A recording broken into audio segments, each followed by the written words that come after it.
The Adventures of Sherlock Holmes, starring Basil Rathbone and Nigel Bruce.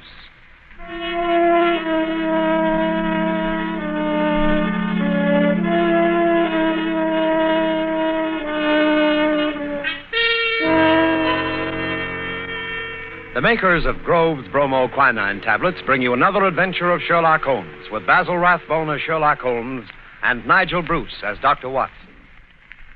A cold is a miserable thing.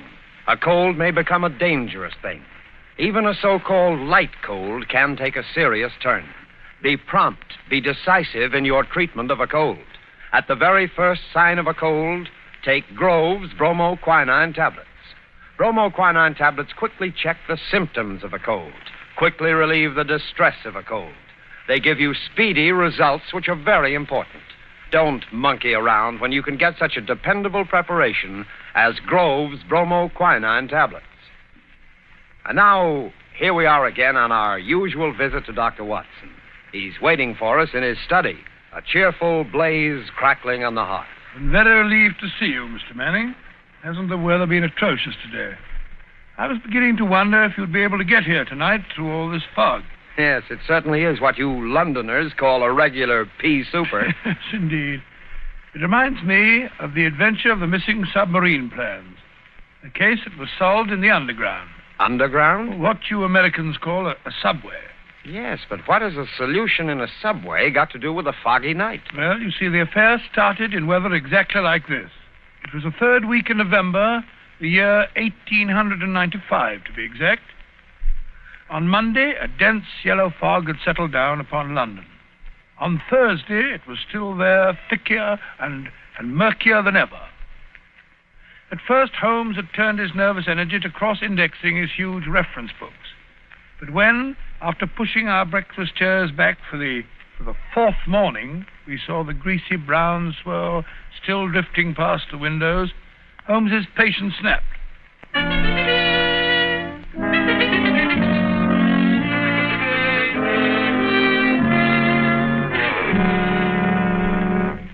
Holmes, if you must pace around in circles, I wish you'd change directions now and then. You're making me dizzy. Bah! It's inexcusable, Watson. Inexcusable. No initiative, no imagination. Nothing ever gets done. If you're alluding to the inactivity in this last session of Parliament, my dear Holmes... I'm not speaking of our lawmakers, Watson, but of our lawbreakers. The London criminal is certainly a dull fellow. What makes you say that? Well, look out of the window. Ideal weather for committing a crime. The criminal advances on his intended victim practically unseen. He pounces and disappears into thin air. There have been numerous petty thefts, I believe. Petty thefts, pickpockets, ragamuffins. What's the country coming to? Now, if I were a criminal, Watson... Well, I, for one, would move to America. Oh, hello. Mrs. Hudson's knocking. Excited. What's up, I wonder? Yes, Mrs. Hudson, what is it? Oh, a telegram for me. Yes, sir. Very well, thank you. Oh, well, what's it say? Oh, wait until I open it, can't you? Ah, dear me, what next? Most unusual, Watson, most unusual. What's most unusual, Watson? What's it say? Well, it's from my brother, Mycroft. You remember him. He helped us solve the case of the Greek interpreter. He's coming here. Why not? What's so phenomenal about Why this? not? Why not, indeed? It's as startling as it would be to meet a tram car coming down a country lane. Yes, now I come to think of it. Mycroft is rather like a tram car. His rails lead from his Pall Mall lodgings to the Diogenes Club in Whitehall. That's his circle. I wonder what upheaval could have derailed him. Doesn't the telegram explain? It says, must see you about Cadogan West, coming at once. Cadogan West? Cadogan West? Why, that's the young chap who's found dead in the underground on Tuesday morning. I remember reading about it in the papers. Oh? The young man had apparently fallen out of a train and killed himself. He hadn't been robbed, and there was no reason to suspect violence. Quite an uninteresting case, if I remember correctly. And yet, it's serious enough to cause Mycroft to alter his habits. No, Watson. This must be an extraordinary event. Do you recall any other facts about the affair? Yes, I come to think of it, there was one unusual bit came out at the inquest. They were unable to ascertain at what point he entered the train, because his ticket was missing. Strange. What articles were found on the body? Oh, £2.15, I believe it was, a checkbook and... Oh, yes, 2 dress circle tickets for the Woolwich Theatre. Dated for that evening. Theatre tickets, eh? Then it wasn't suicide. A man doesn't procure theater tickets for the evening on which he intends to end his life. Anything else? A small packet of technical papers. Technical papers? What kind of technical papers? The newspapers didn't say. As serious as that. What did the young man do? Where was he employed? He was a clerk at Woolwich Arsenal. Government employ. There we have it, Watson. British government, Woolwich Arsenal, technical papers. That's why Mycroft is involved in this affair. I don't understand. No, I suppose not.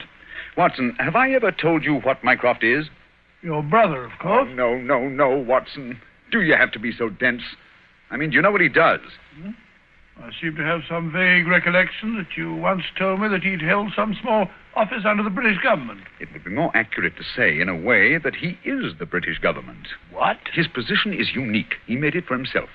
As the tidiest and most orderly brain of any man alive, with a great capacity for storing facts and giving them the proper interpretation. The conclusions of every government department are passed on to him. He's the central exchange, the clearinghouse. Again and again, his word has decided the national policy. He thinks of nothing else. Nothing else can lure him from his contemplations. And yet he's coming here. Yes, Jupiter is descending on us today. What on earth can happen? Watson, that sounds suspiciously like a bad pun. Here he is, if I'm not mistaken, to speak for himself. Come in. Hello, Mycroft. What's up? You look flustered. Most annoying business, Sherlock, most annoying. You know how I dislike altering my habits. Extremely awkward for me to come away from the office, particularly with Siam in its present state. Oh, dear me. Yeah, sit down, Mycroft, sit down. You know Watson, of course. Yes, of course. I'm trying to find a chair that I can trust to hold me. I'd better take the sofa. You certainly haven't got any thinner. I've never seen the Prime Minister so upset. As for the Admiralty, it's buzzing like an upset beehive. You know anything about the case? Watson's just been telling me what was in the newspapers. Just what were the technical papers found on the body? Sherlock, for the love of heaven, not so loud. Those papers which the wretched youth had in his pocket were none other than the plans of the Bruce Partington submarine. Oh? A submarine which will completely revolutionize naval warfare. The most important papers in our government archives. Under no circumstances could they be removed from the office. Even the chief constructor of the Navy was forced to go to Woolwich if he desired to consult them. And yet we find them in the pockets of a dead junior clerk in the heart of London. Yeah, from an official point of view, it's deplorable, my dear Mycroft. Simply deplorable. You may laugh, Sherlock, but this country won't be safe until they're recovered. But I thought you said that they were found in the pocket of this chap, Cadogan West. 10 papers taken from Woolwich. 7 were found in the pockets of Cadogan West. 3 are still missing, the 3 essential ones. To recover those 3 papers is imperative. The peace of Europe depends on them. Nice little problem, Watson? Why did Cadogan West take the papers? How did he die? How did his body reach the place where it was found? And where are the missing papers? Find the answer to those questions, Sherlock, and you'll have done your country an invaluable service. Oh, why don't you solve it yourself, Mycroft? I believe you could. Possibly. But it's a question of digging out details. Give me the details, and I can give you the solution from an armchair. No, when it comes to running about and cross-questioning railway guards and lying on one's face with a lens to one's eye, no, that's not my métier. Besides, your figure prevents your taking such an undignified position, eh? Very well. Leave that part of it to us, Watson? Right, you are. Good. I've got a cab waiting outside to take the place where the body was found. I can give you the details on the way.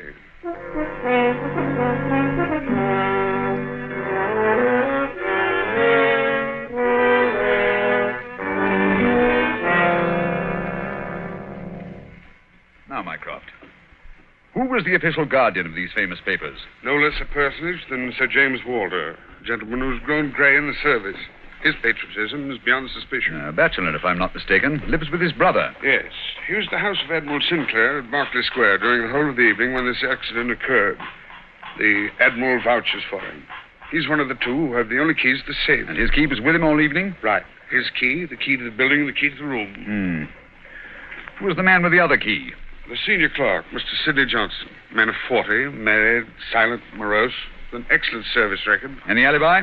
He, too, had his key with him and seems to have spent the evening playing a game of draughts with a green grocer around the corner from his lodgings. Of course, he has only the word of this green grocer to back him up. Oh, come, my dear Mycroft. No class discriminations, please. The word of a greengrocer is often just as good as that of an admiral. What about Cadogan West? He had a good reputation. A bit hot-headed, but straight and honest. At least, everyone thought so. He was next to Sidney Johnson at the office. His duties brought him into daily personal contact with the plans. No one else ever had the handling of them. Oh, it's perfectly clear. He must have taken... Not so fast, Watson, not so fast. Who locked them up that night? Mr. Sidney Johnson. They were of value, commercially, I mean. Oh, yes. There's no doubt that West could have got several thousands for them very easily. And yet, only a small amount of money was found on the body. Perhaps the buyer took it back after he'd murdered West. What puzzles me is, how did West obtain possession of those papers? To do so, he must have had a false key. Several false keys, Sherlock. He had to open the building and the room as well. Oh, well. Several false keys, then. Let me see. Suppose West did take the papers and went into town. And on the way back to Woolwich, where he is hoping to replace the papers, he's killed and thrown from the train. But the spot where the body was found is considerably past the station for London Bridge, which is the route to Woolwich. That's interesting. Also, if young West did make an appointment with some foreign agent to sell the papers that night, why didn't he keep the evening clear? Why buy 2 theater tickets? Exactly. Furthermore, he actually escorted his fiancée halfway there before he disappeared. Blind. That's what it looks like to me. Why did he take the papers at all? Why not copy them out in the office and sell the copies? He certainly had plenty of opportunity to do so. And why the absence of his underground ticket? Perhaps the ticket would have shown us which station was near the agent's house.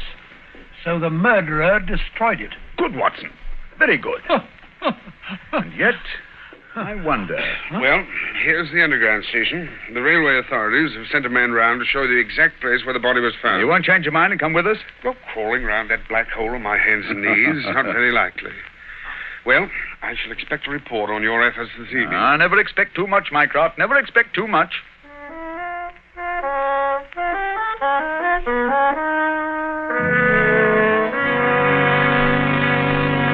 Before we follow Holmes and Watson into the mazes of the London subway system, I have a word of advice. Every year, colds cause a lot of sickness. Every year, they cause a lot of expense and time lost from work. Always regard a cold seriously. Always treat it earnestly. At the first sign of a cold, take Grove's bromoquinine tablets. Bromoquinine tablets are famous relief for the distress of a cold. Their efficacy has been fully established. Bromoquinine tablets go right to work on a cold symptom. They don't waste any time. They don't pull any punches. They quickly relieve the misery of a cold. They help reduce the fever of a cold. Thousands of people keep bromoquinine tablets handy all winter. Thousands of people depend on them as their relief for colds. No other preparation enjoys greater confidence than bromoquinine tablets. Follow the example of millions, and at the first sign of a cold, take Grove's bromoquinine tablets. Get them at any drugstore, a few cents a box. Ask specifically for Grove's, Groves, Bromo, Bromo, quinine, Quinine, Grove's bromoquinine tablets.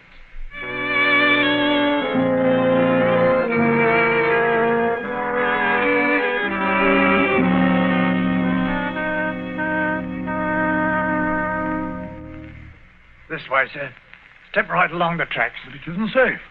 Supposing a train should come shooting round that curve. Oh, that's all right, sir. There won't be another for 5 minutes anyway. Here we are, sir. This is where they found the body. Right here alongside the rails. Lying on its face it was. Spooky old place, eh, Holmes? Like the catacombs, only without the skeletons. Yeah. Anything in his hands when they found him? No, sir. Were they clenched or spread out as if he were protecting himself? No, sir. They was what you might call relaxed. What time did all this happen? Well, sir, the train he was hoisted out of, as near as we can figure, passed along here about midnight on Monday. All the carriages have been examined for signs of violence, I suppose. They didn't find nothing, not even the missing ticket. There was a passenger to Aldgate on the ordinary train. About 11:40 it was. He said he'd heard a heavy thud, like something striking the line, just before the train reached this station. But it was so foggy, he said he was blessed if he could see what it was. Holmes, what's the matter? What are you staring at? The curve, Watson. What curve of of the rails. What of it? What do you mean? I suppose there aren't many curves as abrupt as this. No, sir, I can't say as there is. What have curves got to do with it? Oh, an indication, Watson. Merely an indication. Unique. Perfectly unique. And yet, why not? I don't see any indications of bleeding on the line. No, sir, there wasn't any to speak of. But I understand there was a considerable wound. The bone was crushed right enough. Holmes, You hear that? It's a train. It's coming this way. Run, sir. Run for your life. Yes, but where? Up ahead. There's a place where the train switches off. Run, Watson, run. It's just around the curve. We'll never make it. Yes, we will. Faster, faster. There's the switch up ahead. Come on. Here comes the train now. We'll make it. Justin, Watson, for the love of heaven, you're on the wrong track.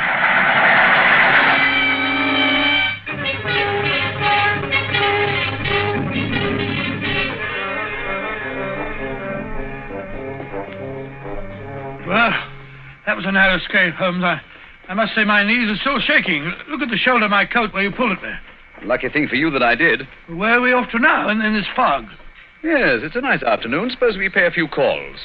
I think Sir James Walter claims our first attention. After that, we might drop in on Miss Westbury. Miss Westbury? Who's she? She is Cadogan West's fiancée and the last person to see him alive. Holmes, we seem to be going around in circles. We've accomplished absolutely nothing so far except to get ourselves nearly annihilated in the underground.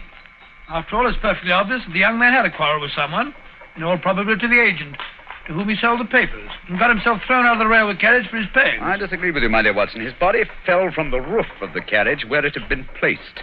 Cadogan West met his death elsewhere. The roof of the train? Consider the facts, Watson.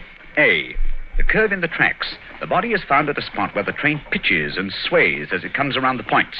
B, there was no ticket. C, there were no signs of bleeding on the line because the body had bled elsewhere. Of course. Everything fits together, but where was the body placed on the train? I think I can make a fair guess at that, my dear Watson. Here we are. This is the famous official villa of Sir James Walter. And that, if I'm not mistaken, is his brother, Colonel Valentine, just coming out of the house. What's the matter with the man?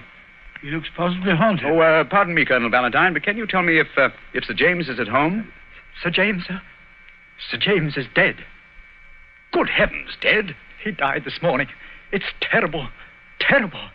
How did he die? Oh, it's this horrible scandal. My brother, sir, was very sensitive of his honor. He couldn't survive the disgrace to his department. It broke his heart. Pardon me, gentlemen, I must go. It broke his heart. Most appalling development. Eh, Holmes? I wonder if his death was natural, or if the poor fellow killed himself.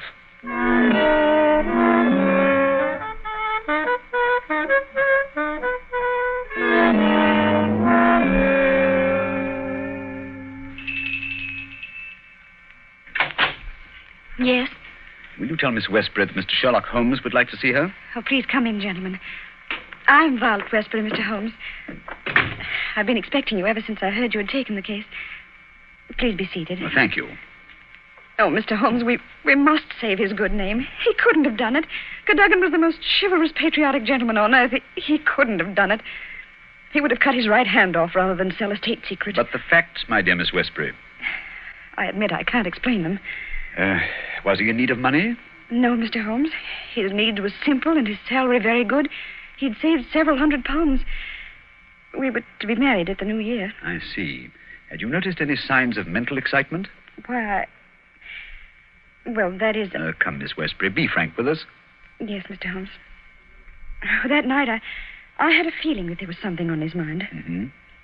Tell us about it, will you? We were on the way to the theater. It was a foggy night, you remember? We were walking slowly. Our way took us close to his office. Cadogan seemed thoughtful and worried.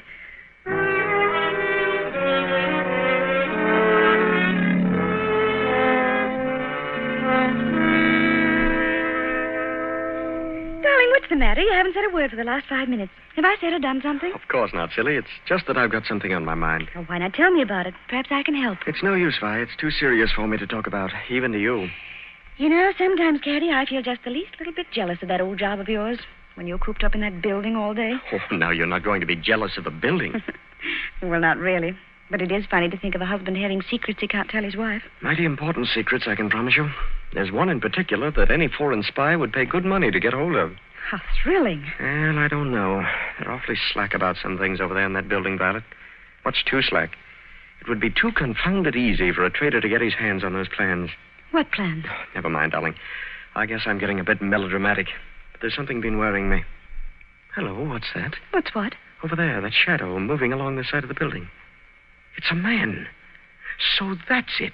I always suspected... Oh, what's the matter? You're so excited. What's wrong? Stay here, Violet. There's something I have to find out. Stay here.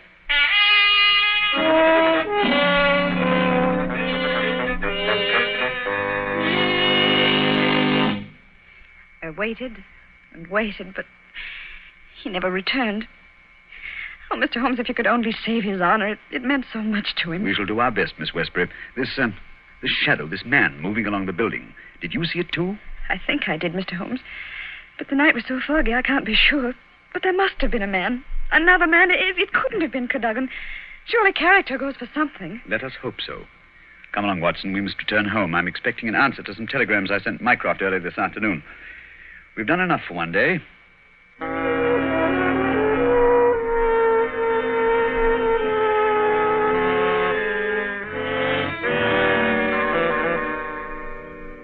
Holmes, where have you been all day?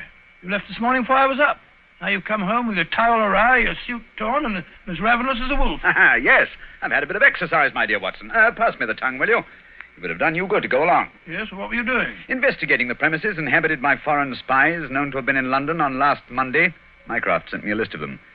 Took a bit of doing, too. Climbing walls, breaking into cellars, prowling around rooftops. Well? I discovered there was only one residence which had the proper facilities for disposing of West's body after the murder. Well, whose residence was that? It belongs to a Hugo Oberstein. The address is 13 Caulfield Gardens, Kensington. The gentleman himself has departed for Europe. Gone, has he? And he took the plans with him. It's too late. Not necessarily, Watson. What can we do now? We're going to keep a rendezvous with the gentleman who stole and sold those plans. The assignation will take place at Mr. Oberstein's house this evening at 9. What the deuce are you talking about? These newspaper clippings. I found them in the drawer of Hugo Oberstein's desk. Read them. The Daily Telegraph agony column. The first one says, too complex for description, must have full report, terms agreed to, payable when goods delivered. Signed, Piero. Piero, indeed. Sounds like a Mardi Gras. Now, read on, Watson, read on. Second goes, matter presses, must withdraw offer unless contract completed. Piero again. And the last, dated Monday, the day the crime was committed. Monday night after 9, 2 taps, payment in hard cash. I say, do you think it was Submarine, the plans that he was buying? I'm almost positive. And Piero was Oberstein himself. But we'll find out for certain this evening. I've invited the gentleman who sold the papers to meet us. How? I don't understand. I inserted this advertisement in today's Daily Telegraph. Tonight, same hour, same place, 2 taps, vitally important. Your own safety at stake. Signed, Piero, as usual. By George, if he answers that, we've got him. Unless we're too late. Come along, Watson. There's no time to lose. You can take this package for a change. I've been carrying it around all day. What's in it? Oh, just a jemmy, a dark lantern, a chisel, and a revolver. Nice equipment for a respectable citizen to be carrying about the streets of London, I must say. Yeah, you know, Watson, there are times when I suspect we aren't quite respectable.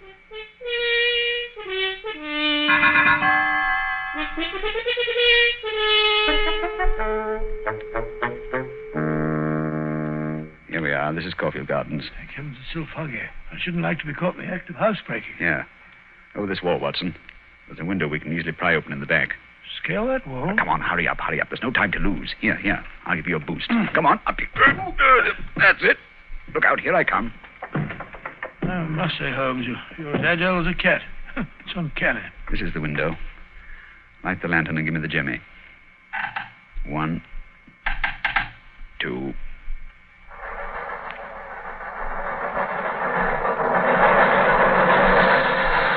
Holmes, the underground runs right past here, almost on the level of these windows. I could have reached out and touched it. Yes, quite convenient, wasn't it? It was here the body was placed on the roof of a train. Look out of this, look on this windowsill. You can see the soot is blurred where they rested the body. And here, look. This brown stain is blood. Nasty, eh, Holmes? Let's get on to the house. Very well, then. Come along. The window's open. Easy, don't break the glass. Supposing Oberstein should happen to return home. Well, we must take our chances in this business. Come along, Watson, come along. Our visitor will expect to be let in by the front door. I wish these stairs didn't squeak so. 9 o'clock. We can expect him at any moment now. You take your position on one side of the door. I'll be on the other. So we can pounce on him when he enters. I'll throw my greatcoat over his head. I wish he'd hurry. Shh, Watson. What if he doesn't come? There he is. Ready now. I'll open the door. You wanted me? No, you don't. Take that. What the... Easy, Watson, easy. All right, Holmes, I've got him. Well, let's take a look at our catch. Take the overcoat away, Watson. Right. Hi, It's Colonel Valentine Walter, Sir James's brother. Quite. Well, sir, what have you to say for yourself? Why did you steal the Bruce Partington plans? Who are you? What do you know about this? I am Sherlock Holmes, and I know everything. Oh, this is terrible. I'm lost. I didn't realize their importance until my brother killed himself. But I needed the money. I had to have it. Oberstein offered to give it to me if I'd let him see the plans. So you took an impression of your brother's key, opened the safe, and procured the papers. Cadogan West saw you leaving the building, followed you here, and you killed him. No, I didn't do that. I swear I didn't do it. No? Then perhaps you'd better tell us who did murder Cadogan West and placed him on the roof of the railway carriage. I'll tell you. I promise you I will. I did the rest. I confess it, but not that. Very well, then. How did it happen? I got the papers, as you've discovered. Made my way through the fog until I reached the door. Once or twice, I fancied I was being followed. I could hear footsteps on the pavement behind me.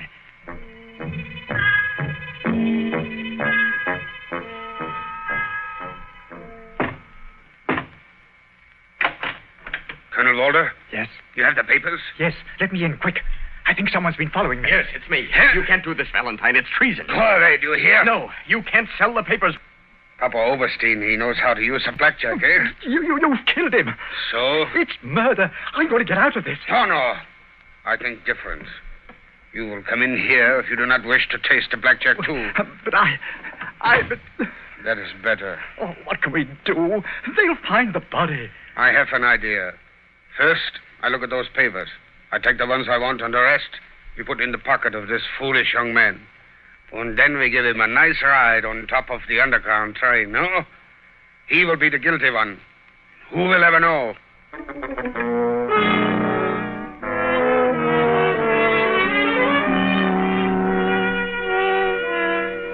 What a thoroughly unpleasant gentleman. What a pity that he got away with the papers, Dr. Watson. Oh, but he didn't. Oberstein had left a Paris forwarding address with Colonel Walters. That gentleman sent him a letter dictated by Holmes, saying that he had discovered that one essential detail in the plans was missing, and that he had procured a tracing which would make it complete for a price. And did Oberstein swallow the bait? Did he swallow it? He was arrested as he got off the boat at Folkestone. Some weeks later, I learned, incidentally, that Holmes had spent a day at Windsor Castle and returned with a remarkably fine emerald tie-pin. When I asked him where he got it, he answered it was just a small present from a certain gracious little old lady for whom he'd been able to do a small favor. Yes, and I think I can guess the lady's august name. Elementary, my dear Mr. Manning, elementary. I see. Ladies and gentlemen, in just a moment, Dr. Watson will be back to tell us about next week's story. In the meantime, let us repeat. Watch out for colds. At the first sign of a cold, take Grove's bromoquinine tablets. Bromoquinine tablets are made especially for the relief of colds. In other words, they're specialized medication, and that's what you want.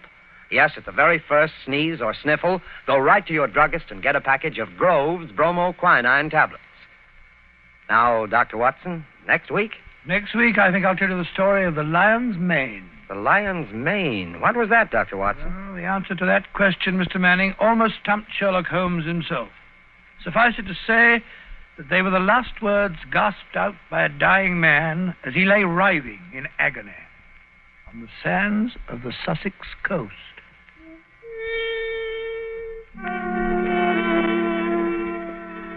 You have been listening to a Sherlock Holmes adventure, adapted from Sir Arthur Conan Doyle's story, The Bruce Partington Plans, with Basil Rathbone as Sherlock Holmes and Nigel Bruce as Dr. Watson.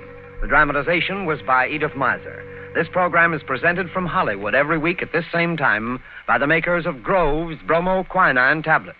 Quick relief for colds. This is Knox Manning speaking.